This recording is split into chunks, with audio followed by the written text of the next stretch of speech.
I'll go after you. Oh, I was gonna let you go in first. That's okay. Yeah. How you been? Good. What about you? Good.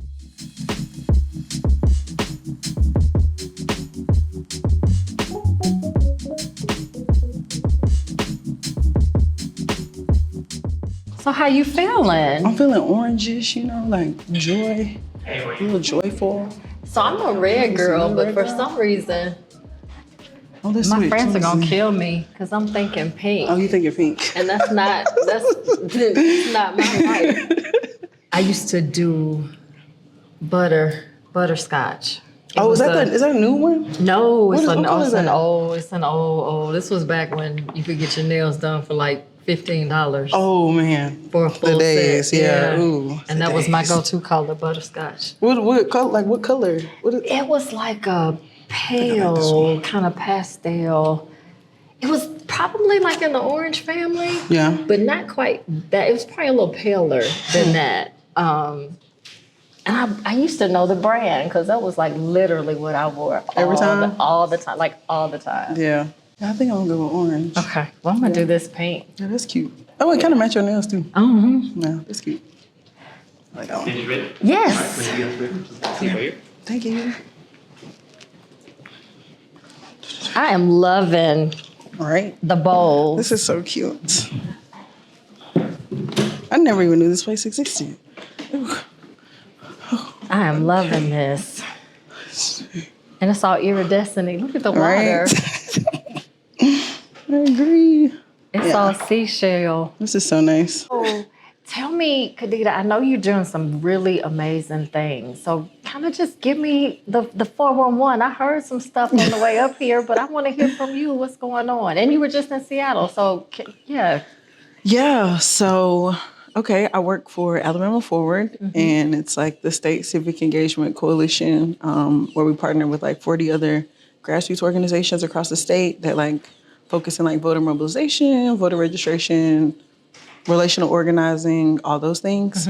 And so like I'm director of field operations, so I just run what should be happening across the state as far as our meeting our collective goal. And so like our collective goal by 2030 is to register 1.5 million Alabamians. Wow. But it's another goal is to like engage 2.5 million Alabamians. So that means like engaging with them, whether that's like through our programs or like engaging with them to see how they vote or to see if they vote, like just a variety of different things. So yeah.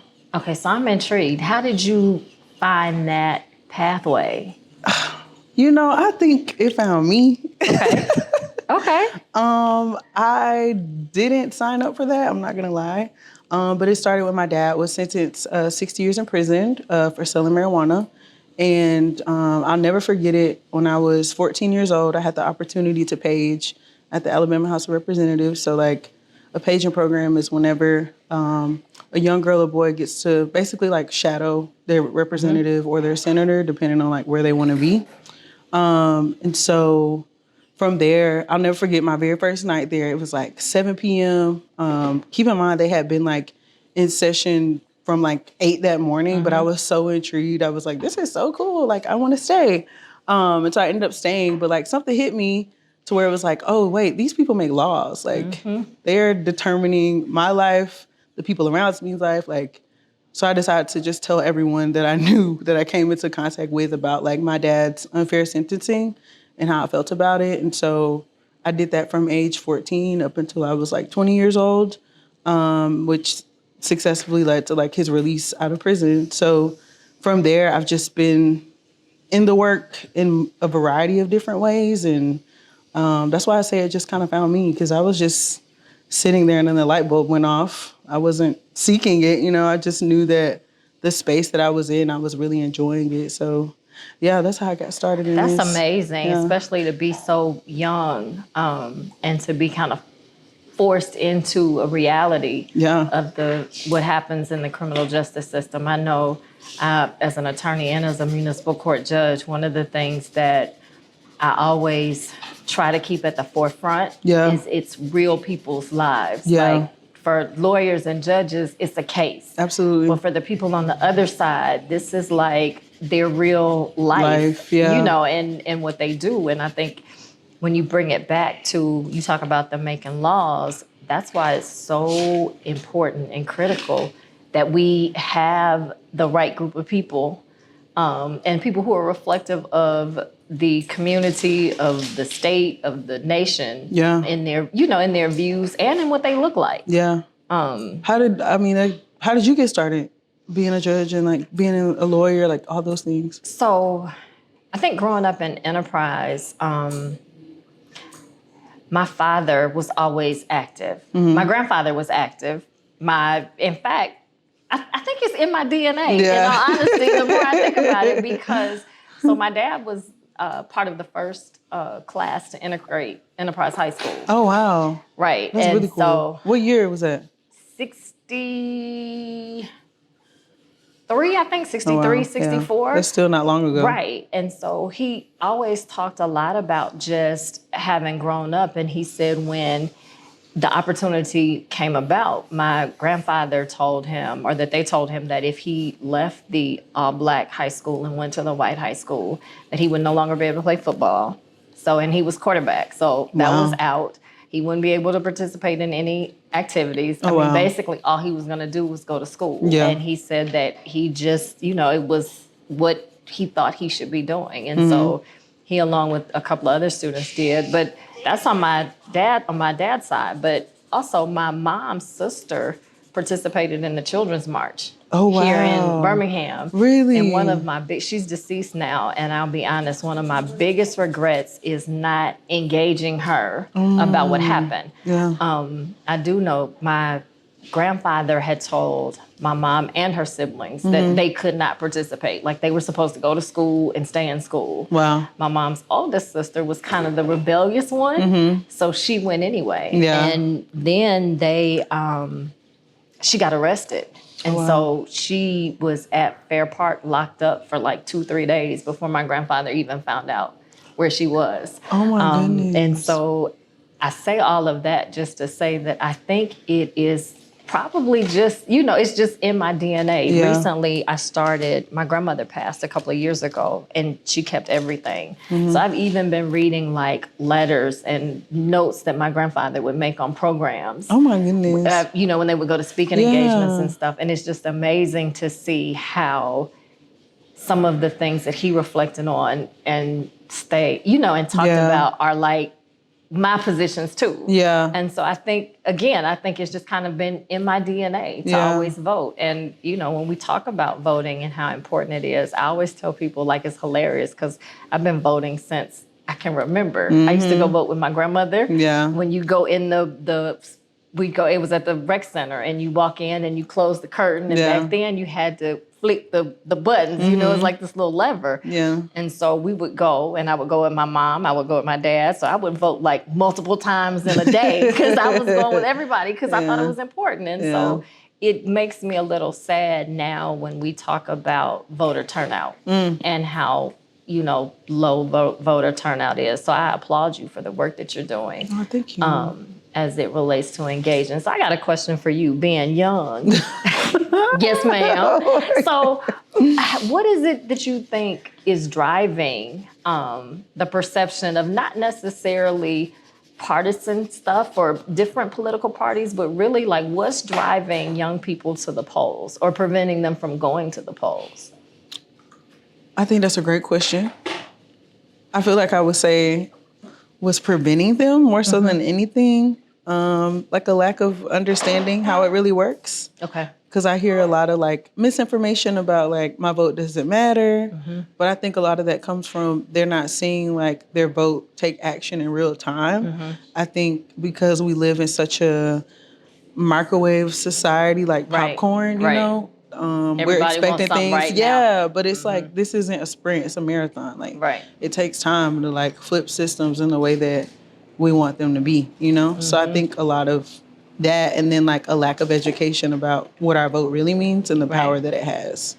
That's interesting that you say our vote doesn't count, because I know in Lee County, maybe not one of the most recent elections, we had a judge's race that like the judge, it was like a difference of 1 vote. Really? Yes. So I'd say it's funny because when I was growing up, every election was a landslide. Yeah. Like, I don't remember any election coming down to a few thousand votes or a couple of hundred votes. And I think now we see that so frequently. Yeah. That, in talking to young people, I'm like, I've got almost 5,000 people on my social media page. Yeah. If every one of those people voted, potentially they could sway an election one way or the other. Absolutely. So, I definitely think everybody's vote counts. But not even just in the national elections. When you talk about your father, the state elections, the community elections, be it the sheriff or the judges or the district attorney, and I don't think we really understand how those people in those positions impact our daily lives. Yeah. And I don't know who the judge was in your dad's case, but I'm sure his perspective, played a role in the sentence. Absolutely. And so when you've got people who look like you and who are invested in the community and who, have certain viewpoints that may align with yours, it definitely brings about different outcomes. Yeah, I agree. And I think like one thing that I will also say to like young people that feel like their vote doesn't matter. I mean, if it didn't matter, then why are they attacking it so hard? Like, look at all these things that they've just put into place and like prevented us from actually using our voice at the ballot box. Like Georgia's law, you can't pass out water, and the lines are astronomical, and passing out water is illegal now. The last time I checked, this was the Bible Belt. And we stand on Christian values, but we don't want to take somebody a glass of water in the heat. The idea of that is crazy. Yeah. And then this most recent law, it's about to be, the court case is tomorrow at the courthouse up here. They're having a rally. Yeah, they are. Okay. I saw something about a rally. Yeah, I mean, like, criminalizing people for absentee ballots. Like, how many stories do we have of like helping our grandma or helping somebody elderly who can't physically go and just like taking their absentee ballot to the mailbox? Like 6 months to 10 years for doing that? And you're telling me that your vote doesn't matter? You think it don't matter? Would they be going 6 months to 10 years? Trouble? You could serve 6 months to 10 years for that. Like, ridiculous. Yeah.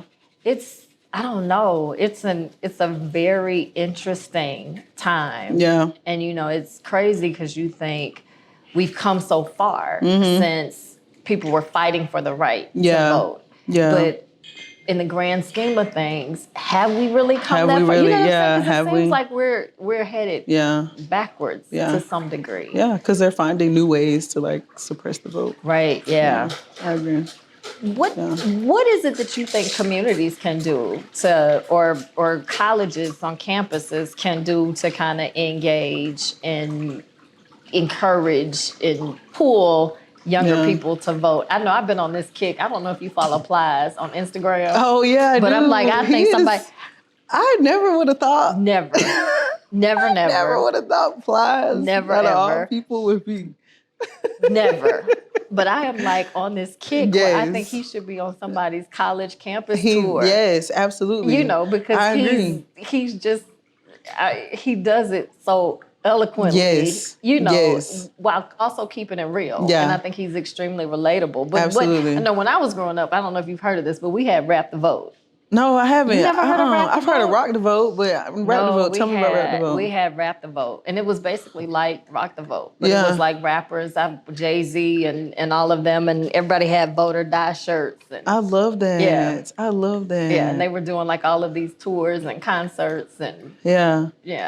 I think stuff like that should happen again. Mm-hmm. I mean, I'll say like as far as our org, we're trying to like implement that, where we have local artists come out and perform. But like I think it's a huge gap between like civic engagement and culture. And so we try to like bring those together. So I do feel like having rallies of that sort of magnitude would bring students out and like somebody like Plies would bring so many people out. I would be front row. Would bring so many people out. Right. Yeah, I Yeah. believe it would work. Because I think it is like a low turnout when it comes to HBCUs right now.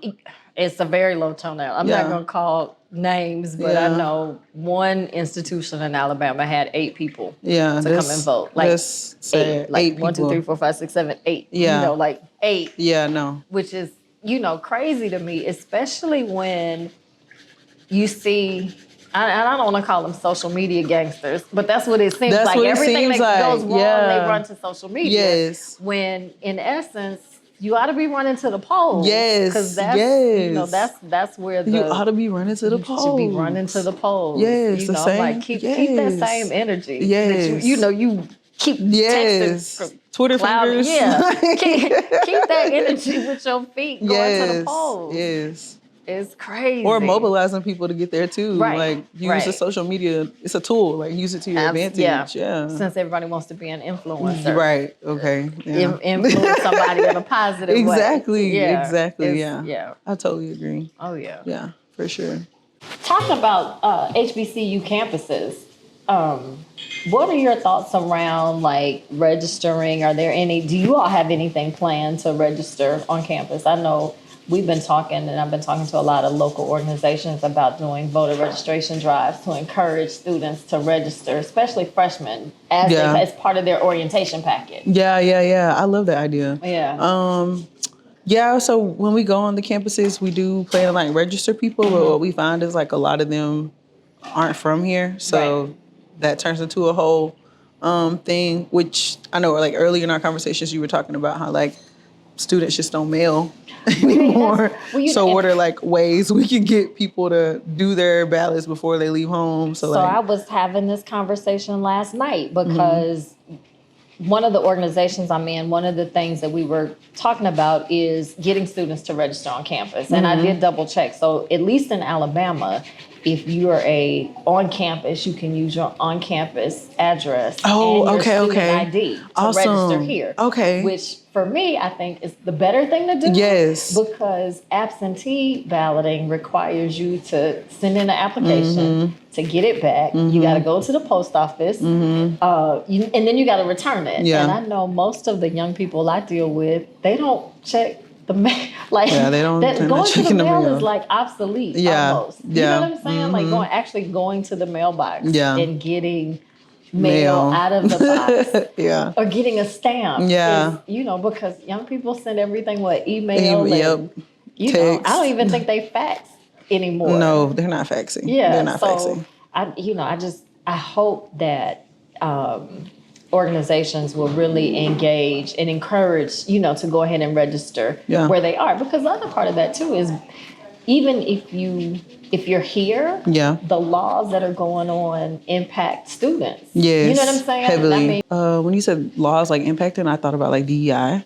Right. Like Alabama and Auburn just closed their DEI offices. And everybody's got to. Yeah, and it's so crazy because it was so many like opportunities that people didn't realize. It's crazy because when you say diversity, equity, and inclusion to me, I think about WWJD. What for real. Like, no, seriously. What would Jesus do? Seriously, yes. One of the reporters from Lee County was on her Facebook page was reporting that Auburn was shutting down its DEI office, and there were so many people on there writing good. And so, I'm like, I wanted to go under and say, okay, so can you tell me what's good about this? But, I'm like, I practice law in Lee County. I may have to strike a jury in Lee County, so let me stay on over here and mind my business. But really, so being someone, young and involved and really an activist, tell me how did you become involved in that case? And tell us a little bit about it. Yeah, so, okay, how did I get involved?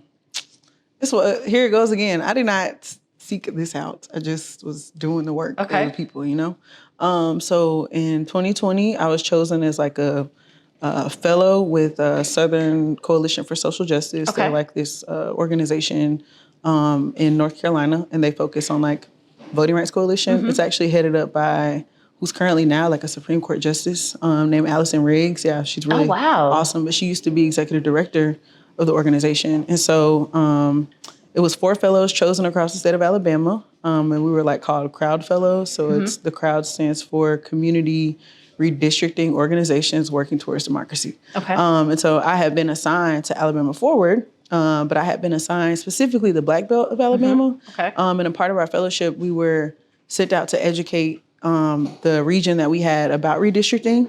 We were also given like the tools and the training on how to like draw maps. Okay. So like I'm like trained in like GIS and like the certain software. You go, girl. Yeah.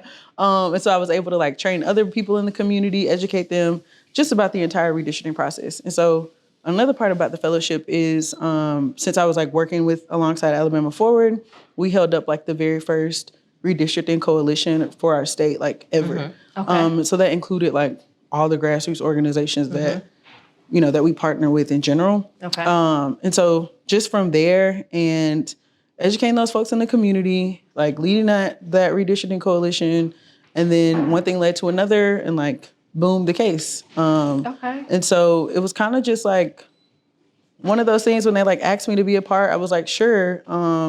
And they asked me to be a part because they were like, you know, you've already been out here educating the community. You have like different views on like what's what. You have a background on like drawing the maps. And so really just that's how I got started. But I think the most disappointing part of it was just like the unfairness, you know, like knowing that there were enough Black Alabamians in Alabama for us to have a 2nd congressional district, but the state didn't want to give us that.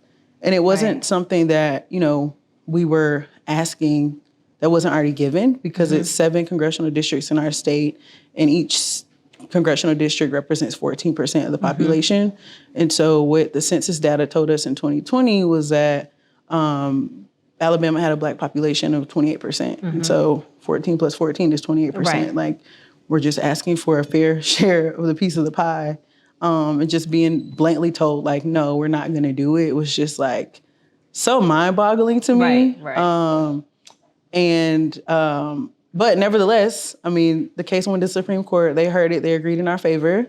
It's still not over. I will tell you, as an attorney, because I think I was in the camp that this is not going to happen. Yeah, like, I mean, like, literally, yeah. I was like, this is an amazing thing that they're doing, but this is not going to happen. Yeah.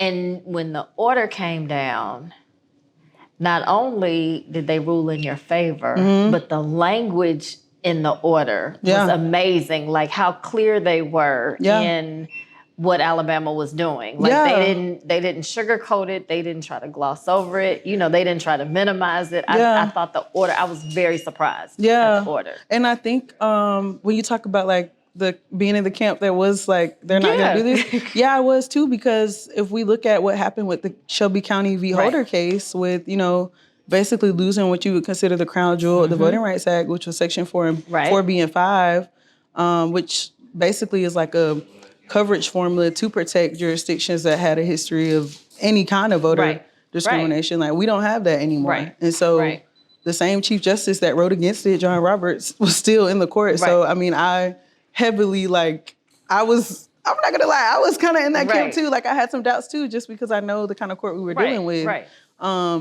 But I think that the argument we used was Section 2 of the Voting Rights Act, which says, like, you can't discriminate based upon race in any voting procedure. I think that, like, really covered the whole thing. And it was kind of scary because I don't think people don't realize, like, if we would have lost that case, we would have lost Section 2 of the Voting Rights Act. And Section 2 of the Voting Rights Act is the only piece we have right now that is protecting Black people, brown people, anybody, like everybody, from having the right to vote, period. So it was like a huge risk. It was very scary.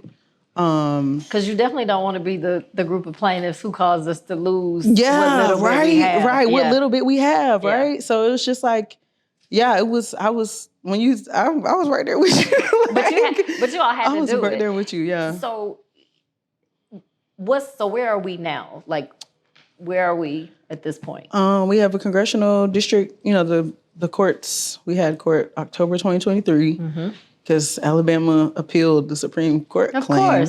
Like, As if how we don't you have gonna something else better to do with our money. literally, But, like, how are you gonna do that? Could But have dumped the money in education. right, Maybe, something, right? But yeah, October 2023. That was they were deciding, like, basically saying, like, Alabama, this is your third time here. How many times we have to tell y'all to redraw the maps? Right. And so basically we start trial February 2025. Okay. So I don't know, So the fight is not. So the fight is not over. No, it's not over. It's not over. So well, I live in District 2. Yeah. So I will say, hats off to you all. Oh, thank you. Because I vote in District 2, and so I'm excited. Thank you. Me about too. the possibility. Yeah, me too. Because we need fair representation, and that's what it's all about. Right. Making sure that Black people in Alabama have a fair representative that can, right, express our needs for our communities. Because we don't have. I mean, we only have one, and we can't have that one bear all the responsibility. And the process. I always tell people, like, I think we get our best results. We do our best work, and we have our best outcomes when everybody has a voice at the table. Yes, yeah, absolutely. You just get better outcomes. You do. And I always tell people, like, if you don't have a seat at the table, if you're not a voice at the table, you on the menu. Yes, exactly. Ma'am. Yes. Exactly. It's true. Absolutely. It's true. 100%. It's true. 100%. But I did mention, though, about the redistricting case is, like, the importance of the census. Oh, yes. So I think one of those other, like, disinformation things that are like, oh, they just want our information. Your cell phone? Is that not, you don't think they got your information on your cell phone? But it's like they use this census data to redraw the lines, to begin the process of redistricting. So it's like we're doing our community a favor when we fill out the census data, as well as, like, they send money based on the amount of people when they take the census. That's the education piece. And I see that in not just the Black community, but in lower economic communities too, where they feel like there's going to be some sort of retribution or punishment if they're honest about those census numbers. Yeah. And that's unfortunate because it only does a disservice to us. Yes. Yes, to those same communities. To the very same communities that need the resources. Okay, girl, as we finish up these pedicures, what would your final plea be to young people who are on the fence about voting? I would say, first, like, find the issue that you care about the most. And I promise you that you can relate it back to any elected official in the position. And then I will also say, do your research on, like, what each elected official does. Like, do your research on what the mayor does. Do your research on what city council, state representative, state senator, because it does matter. Right. And back to, like, what we were talking about earlier about, like, if it didn't matter, they wouldn't be trying so hard to prevent you from voting. So I think that would be my final plea. And tell a friend, tell a friend, tell a friend, hey, girl. Tell a cousin, tell a sister. Right. Brother, uncle. Everybody. Run down the list. Absolutely. To go vote. Right. Well, you know what? I know what I would not say. Okay. What would you not say? And what I would not say is what everybody said to us growing up, and that is, you got to vote because somebody fought for your right to vote. Yeah. I keep hearing that, and I'm like, let's not say that. Yeah. But I think if I had to make a final plea, I would definitely say, vote like your life depends on it. Yeah. Because every single thing that we have, what we do, using your cell phone, what music you listen to on the radio, curfews, the streets that you drive on, whether they're not in good condition or bad condition, whether or not you've got access to health care, how much you pay for your medications, all of that hinges on who's in office. So I think that would be my plea, vote like your life depends on it each and every time, because it absolutely does. Yeah, I agree. Thank you for listening. A huge thank you to our incredible guests, Khadidah Stone and Tiffany Johnson Cole, for joining us on this episode of Share the Mic. We also want to extend our heartfelt gratitude to Quincy Chow and his team at Base Coat on 5th for hosting us in their fabulous Southside Birmingham Nail Emporium. And a special shout out to High Wind for arranging the shoot location. This episode was sponsored by Jean Jackson and her friends. Share the Mic was recorded by Ronnie Gatry, our AV guru extraordinaire, with fine-tuned editing by Amandre Johnson, Libby Lassiter, and Ronnie Gatry. A big thank you to Amandre Johnson for managing our social media and creating those amazing reels. Libby Lassiter is the mastermind behind the production of Share the Mic. Our Share the Mic podcast is a proud production of Share the Mic LLC, a small band of diverse friends with a passion for social justice. To support our 2024 mission to engage youth in voting, follow us on social media and share this episode with your friends. Together, we can make a difference.